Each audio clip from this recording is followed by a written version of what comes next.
Welcome to The Critique. We've got a submission today that is a really deep, insightful breakdown of Colleen Ballinger's recent interview, the quote-unquote apology. Yeah, this commentary really digs into the manipulation, the way she avoids accountability and just tries to rewrite history with her fans, especially with minors like Adam Mantire. It's thorough. It is. The listener clearly knows their stuff. They've got the timeline. They have all the conflicting statements down cold. But I think our job here is to help them elevate it, to take it from just a strong analysis and turn it into undeniable persuasion. So it's not about the facts, it's about the delivery. Exactly.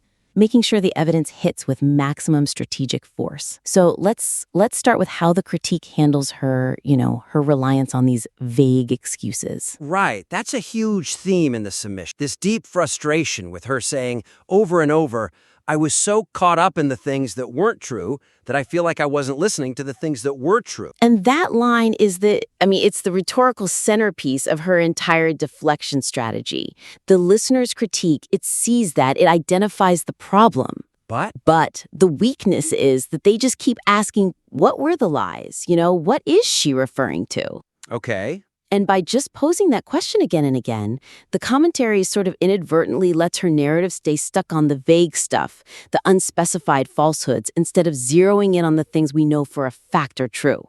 Ah, I see that. So it's like by asking the question, they're playing her game. They're letting the distraction work. You've got it. It's a trap she sets, and the critique walks right into it. So we need to move beyond just pointing out the tactic. We need to actually analyze its function. So strengthening the critique by turning her vague reliance on untrue things into a concrete central exhibit of her lack of accountability. Yes, make the vagueness itself the point. The listener's response right now, it's righteous, it's angry, but it stops short of fully analyzing why she's using that specific device. So the core suggestion is make the lack of specifics the smoking gun, not some mystery we need to solve. Precisely. Analyze the structural function of it. You have to conclude firmly that her refusal to name any lies is this carefully built protective shield. It gives her supporters an out. It gives them a single, plausible, abstract out. This idea that she was just,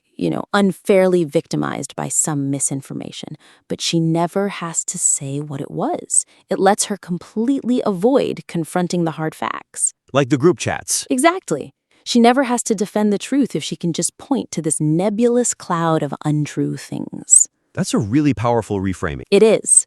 Because when she says there were lies, she's creating like a safe harbor for anyone who wants to disbelieve the victims.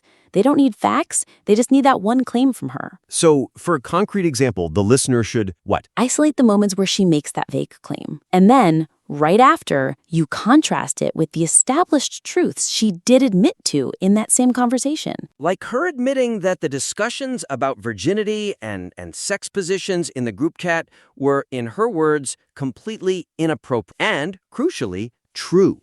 Yes, that's the move. You highlight that the undisputed truths were the most damaging parts anyway, regardless of any other, peripheral stuff. The critique has to weaponize her vagueness against her. So you demonstrate that the ambiguity itself is the proof of her manipulation. You got it. It's a proactive strike instead of just, this reactive chase for information she will never, ever give up.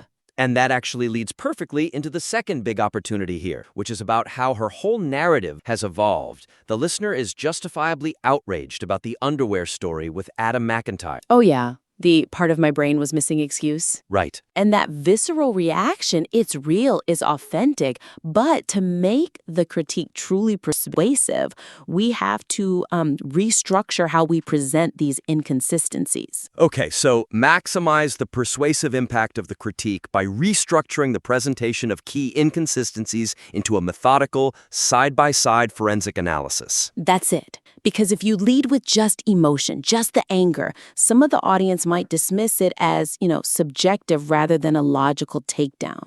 The sequence is everything. Sequence is everything. For these huge contradictions, you have to dedicate time to a really disciplined comparison of her different stories before you deliver the emotional punchline. Let the facts land first. Let the facts land. Let the audience connect the dots themselves, and then you can explain why it's so outrageous. Okay, so let's apply that to the underwear store. The listener points out the original narrative. She forgot, he tweeted, she sent it as a joke. That was the story for years. Right, that's version 1.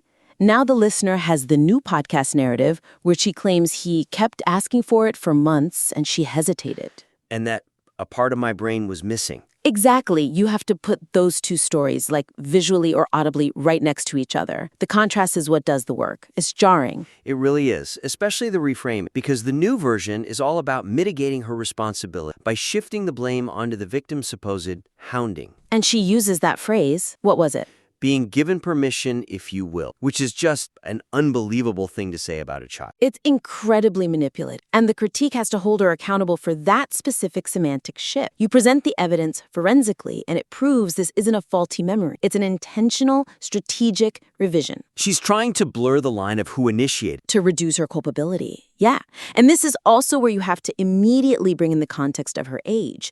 The listener makes this point so powerfully. Contrasting her new claim of needing a team and guidance for boundaries with the fact that she was a 30-year-old woman, a 30-year-old professional. That juxtaposition is devastating. This adult woman claiming she had this, childlike inability to understand basic boundaries. And that's how the listener's work becomes so much stronger. You connect the evidence of the narrative shift, the two underwear stories, directly to the bigger implication. She is trying to retroactively make herself seem incapable, rather than just admitting she did something deeply inappropriate. It's a clean way to integrate all the research, the screenshots, the old clips, with the rhetoric from this new interview. Yeah, we're moving from just documenting her lies to analyzing the architecture of the lie, the how and the why. Which brings us to the final point, and this one might be the most damning. It's about the structural integrity, or lack thereof, of the apology itself. The jump cut. The jump cut. The listener points out that the one time she says, "I am sorry," it is immediately followed by a hard edit. That single cut, it's probably the most important piece of forensic evidence in the whole thing, because it's not content, it's structure. It's a crack in the performance. And the listener correctly says the weakness is that the rest of the interview is just deflection. Blaming the ukulele video on being angry and burnt out. Right, but I think we can go even further. We need to capitalize on that structural failure, that jump cut, to deliver the most powerful indictment of the whole interview's purpose. So you're saying frame the entire analysis around the contrast between the promise of an apology video and the physical reality of that edit. Precisely. That abrupt cut is the proof. It proves the goal was never restitution. It was narrative control. It was reputation rehab. Everything that comes after that cut is the apology that was left on the cutting room floor. So you highlight the imbalance. The severe temporal imbalance. Compare the, 3 seconds of a chopped-up apology with the long segments she dedicates to making excuses. Like her saying her intent was not to hurt or do anything negative ever, which completely ignores the impact of her actions. And you have to draw attention to the time she was allowed to waste. She talks forever about the Miranda Singh's origin story, or compares her situation to these other YouTubers with minor scandals. It's all filler. It's padding. It's conversational padding designed to dilute the gravity of what she actually did. The yoga challenge, the sexualized group chats. Those get buried. That framing makes the time spent on those other things feel so much more intentional. It's not just bad interviewing, it's evidence of a strategy. Yes. And the listener needs to feel empowered to use that cut as their thematic anchor. Every single excuse she makes after that point, the missing part of my brain, the vague lies, it should all be intellectually tied back to that moment of structural collapse. It shows the audience exactly what she chose to prioritize after literally cutting out the moment of accountability. You got it. Wow. Okay, this has been a really critical deconstruction. The listener's analysis is so sound, the facts are all there, but we've really zeroed in on 3 key areas for refinement. Yeah. First, move beyond just identifying the vague lies defense. You have to expose the vagueness itself as a manipulative strategy. Don't chase the lie, expose the function of the ambiguity. Second, when you're talking about her changing stories, like with the underwear incident, structure it like a court case. Side-by-side comparison of the old claims versus the new one. Let the evidence hit with that overwhelming, persuasive force before you bring in the emotion. And finally, and maybe most importantly, use that jump cut apology. That's your thesis. That short edit is the proof that the whole interview's goal was rehabilitation and narrative control, not a real apology. Everything else should be seen through that lens. Your core strength here is absolutely the deep factual research. You know the past claims, the group chat content, the ages of the victims. This is all about refining the presentation so that evidence hits the reader with just this undeniable objective force. Absolutely. We really encourage you to take this feedback, refine the material, and please submit it to us again for another critique. Until next time, keep writing and keep perfecting your craft.